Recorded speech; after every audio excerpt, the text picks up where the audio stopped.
Welcome to Forum 360 on Fusion, your PBS channel. Thank you for joining us on our global outlook with a local view. This is Leslie Ungar, your host today. In the 1890s, they were the bad guys when the term yellow journalism was coined to identify newspapers that presented little or no legitimate, well-researched news for the sole purpose to sell newspapers.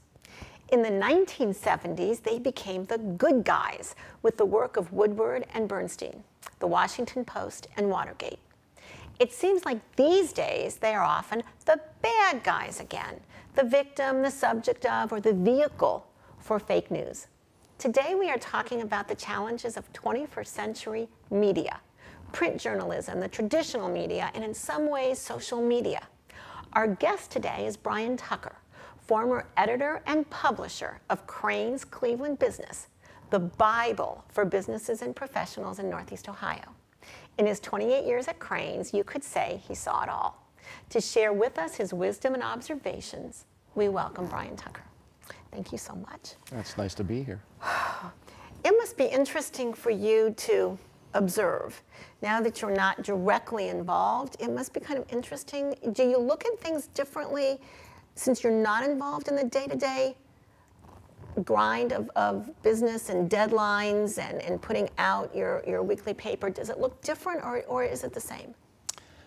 Well, it's actually quite a bit different. I'm now doing business development and public affairs for Dollar Bank and looking at it as a consumer of business news as opposed to a generator of and purveyor of business news. So it's a bit different.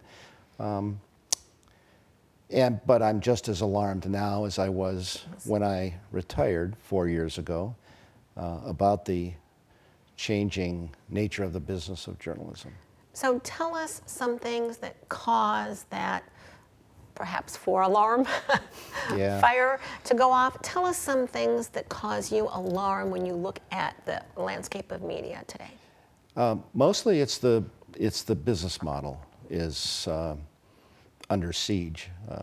It's when Crain's Cleveland Business or the Plain Dealer or the Akron Beacon Journal, you know, any one of these media companies that had a core revenue stream, most importantly, of print advertising revenue, and to see that dry up as people's reading habits change, as their subscription fall off, it makes it very, very hard because the business model on the digital platform for any print media company is just not as profitable. It's the advertising sells for pennies on the dollar compared to the print vehicle. And so it's just very difficult, to say nothing of the speed at which news organizations now try to get news on the web. It's really at the expense of good editing. So tell us, you know, someone has their own business in Northeast Ohio, is an officer in a business. Why is news important for people to know about? Well, it's a interesting short question with a long answer, but I'll try to be concise. It's the same reason that people ought to be reading their local daily newspaper. Information is power. If you're a business owner and you don't subscribe to Crain's Cleveland Business, you're at a disadvantage. You will read about your potential competitors. You'll read about perhaps your suppliers or vendors. You will get information about who might be a prospective customer. I mean, it's all that sort of nuts and bolts sort of thing. So let's take that model and let's apply it to national and international news. You know, it seems like more the last year or two than ever before, you know, you have some people that are consumed by news, and you have other people that just say, I don't want to watch anything. I just want to, you know, put my head down and go about my life. So talk to us, you know, about both of those people that don't want to pay attention to national or international news. How does that affect someone in Northeast Ohio? Well, I guess it depends on who the someone is. If it's the person who is trying to do the ostrich in the ground thing. I understand it. It's what's happening that gets reported is very disturbing, especially in the political front. But it doesn't mean that ignoring it makes it any better. I mean, you really have to be informed before you can start making a change. And that's what I tell young people all the time that I talk to. If you want to be the smartest person in your group, whether that group is at work, at lunch, at the bar, playing pickup basketball, I don't care where you are. If you want to be the smartest person, read a daily newspaper every day. Because the serendipitous education you get by just paging through a newspaper, you get a sense for things that are happening. You don't have to read it all, but you get a sense. You do. But people don't. I mean, young people don't. I tell people as a communication coach, read the Sunday New York Times. And I don't care if you're right, left. It's one paper that you can get. You can find out about real estate, pop culture, theater, fashion, news, sports. You can get so much. And it's what you stumble upon when you agree. It's what you stumble upon when you're looking at something that you weren't looking for. Yeah. Yeah, I think, very few people have the desire to do it. But if you read the New York Times and the Wall Street Journal every day, and you read your daily newspaper, you would really know a lot about the issues of the day. And you would find out, like you said, you'd find out things you didn't know. Well, before I go down that road, I want to ask you a question, because in one of your first answers, you said under siege. And it struck me that for many or most of the years you were at Crain's Cleveland, you also wrote, correct? I did. And I can hear that in your vocabulary. It's just more varied and just prettier, more articulate. I think those things are connected. But when you look at, we had Obama, and if I try to take politics out of it, I think that his biggest hater would say that he was a gifted writer and speech giver. And then we have Trump, who is not a gifted writer and is not a gifted, his vocabulary is very limited. Do you see a connection as to why did we follow one of the most articulate presidents with one of the least articulate? Is it coincidence, or is there some connection? I don't think it's coincidence at all. I think that Barack Obama was clearly one of the most, if not the most, able orators we've seen in the Oval Office. He was a brilliant communicator, much like Bill Clinton. George W. Bush, was known to have malapropisms every once in a while, and I think some people mistakenly associated that with more everyman. Donald Trump is no everyman, and yet his rough, coarse, blunt bluster seems to have engaged a part of our populace that just wanted that. Now, I happen to think that some significant portion of the folks who supported and continue to support Donald Trump's ascendancy do so because they did not like a black president. I think to me, that's clear. Now, you can argue about how many of the people that is. I don't think it's the majority, but certainly Trump panders to the white nationalist kind of base in our country. But I think the majority of the people were the people who have seen their jobs and their middle-class income disappear from the country for a whole host of reasons. And Trump said, I'd fix that, and he hasn't been able to, but that's what got him elected. In your current role as Vice President Dollar Bank, you're involved with social media. What do you see as the role of social media in a world of media from a business end rather than from the journalist perspective? I think one of the things that everyone in business is kind of on the same page, and some people might be a few pages ahead, but there aren't too many. yes, social media is nice and fun, and people want to count how many likes they get or how many followers they have. But how do you leverage that to help your business? So can you talk at all about how you see social media as part of this overall media? Sure. Just by way of clarification, I don't really do a lot of social media for our bank. Dollar Bank is sort of a conservative bank, and it sticks to far more conservative kind of marketing communication platforms. There are people who do social media, but because of the regulators, we're sort of limited in what we can do. However, that said, social media has transformed how information gets consumed. Frighteningly, too many young people, and young people is almost anybody other than me, but I mean, they allow their news to be curated by influencers in social media.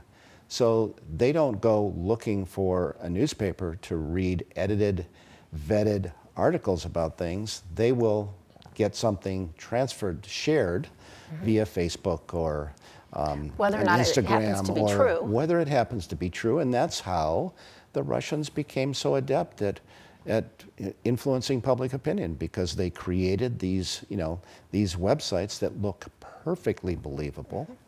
And people click on these things from a Facebook share or an Instagram post or whatever, and they read it and they believe it and they share it. And in this viral nature of dissemination of information through social media is frighteningly powerful. So, if you were the media czar, if the United States had a media czar and you were the media czar, the saying, you can't put the toothpaste back in the tube, you can't put the feathers back in the pillow. We probably can't put social media on an island somewhere. And so what are some things that people can do, knowing that it is here? If you want to be a diligent, consumer of news, including social media and including other kinds of media, what are some things that people in business or not in business can do? Well, I think they can try to vet what they're reading. So that may mean one thing to you. In a moment, I'm going to ask you what that means to us, okay? Today, we are looking at 21st century media. Our guest is Brian Tucker, who for a few decades was publisher and editor of Crain's Cleveland Business. And we're looking at the role of all media and the role of us, the consumer of media, and what we can do. So, tell us how we as consumers can best navigate. Yeah, well, I think that do a little research. If someone, I have a dear friend who's older gentleman than me, who loves to pass along things that I think friends pass to him. And often I just send a quick email back and say, have you checked this on Snopes or factchecker.org or PolitiFact? I mean, have you looked into the source of this information before you just simply pass it along? Because, to a certain cadre of people, he is an influencer, and by simply sharing this, and he's just one person in this whole big chaotic universe of people who are sharing this stuff without thinking about it. And there are places where you can go and at least check these sources out. So what do you say? I have this discussion at home often when people say, well, it's too much work. How can I can't do that for every time I read something, on the internet. It's too much work to try to find out if it's true or if that story is collaborated. How do you answer that? I simply say, you don't have to do anything, but it's intellectually lazy to simply accept something. It's one thing to accept something from a national media organization where you know that there are editors and fact checkers and they're putting reporters' work through the mill to try to make sure that it's as accurate as they can make it. It's another thing to get something that has just simply been shared via Facebook. It's on a website. You click on the website. You don't have any idea what the website is, and it sort of looks like a legitimate website, so you just share it. That's intellectually lazy, and you're part of the problem when you do that. You know, it's our response. I mean, we have a responsibility in democracy. It is work. That's what I say. It's kind of crazy work at some point, sometimes, but it's work. It's work. So let me ask you, because you were a journalist for several decades. I think that we all tend to label everyone as media, whether it's someone just reading the news on Fox News or someone on MSNBC. A blogger gets the same journalist as someone who actually went to journalism school or got a master's in journalism. So would you say, from your perspective, the faces that we see on national news that are either reading it or are moderating a panel, do you consider them journalists? Well, I don't want to sound pompous. I think they are journalists, just like columnists are journalists. They read an enormous amount of information. They come to their own conclusions and then write their opinion, which is what I did all those years at Crain Business. I think that if it was a subjective discussion of journalism, and only those folks who are doing the reporting, doing the writing and all that are considered journalists, I think that would be unfair.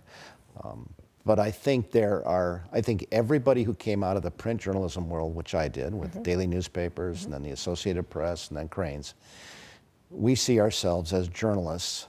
Sometimes we don't see the folks who are the news anchors on the local television show quite the same as journalists, because they're not doing reporting, they're just simply reading. It's part of that entertainment. Reporting, reading, two different skill sets. Things.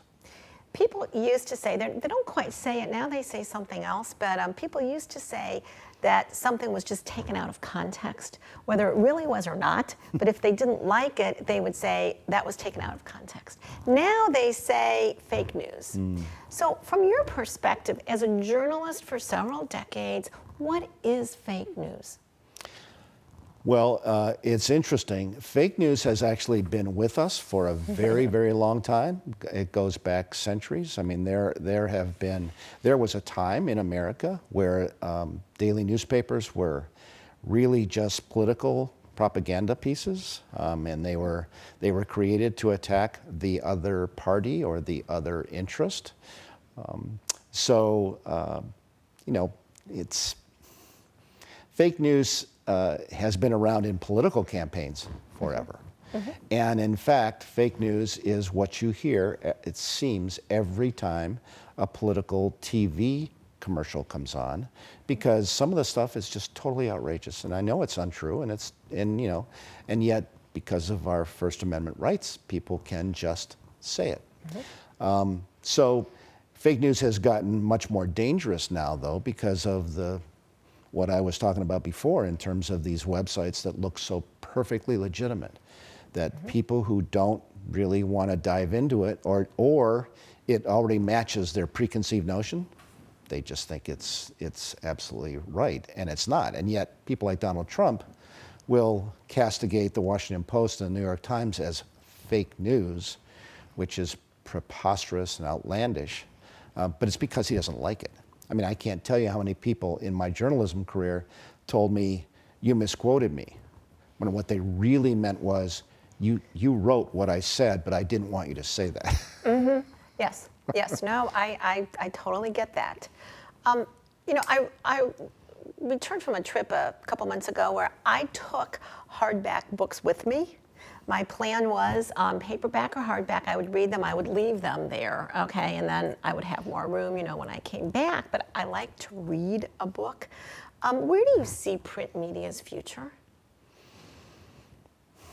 Well, I would guess that it depends on what part of the print media, but if you I wish I knew. I think that my best guess is that the middle market to smaller market daily newspapers will remain. They won't be as profitable as they once were, but I think I live in Medina, and if you live in Medina, you probably would need the Medina Gazette to know a little bit about what's happening in your community, because that's not going to be reported by the Plain Dealer or the Beacon Journal, both of which I read every day. And it's those papers that I really worry about. It's the Cleveland Plain Dealer and the Akron Beacon Journals of the world. They're not big enough to be like the Times or the Washington Post to have a national base of subscribers. So they really rely on what is really a diminishing base of newspaper readers to go forward. And I just don't know. I think what's going to happen is eventually the price is just going to have to go up to support the real work, because it never was. That model was based on a steeply discounted product to get to hundreds of thousands of people for the advertisers to be able to get to. I mean, the daily newspaper was never charged to you based on the cost of producing it. Yes. So it might have to just go up, and then there'll be a smaller group of people reading it. That'll be the future. Perhaps in the beginning of your career, you could not have foreseen people reading their news on their smartphone or on their iPhone. But what do you think getting your news will look like in 10 or 20 years from now?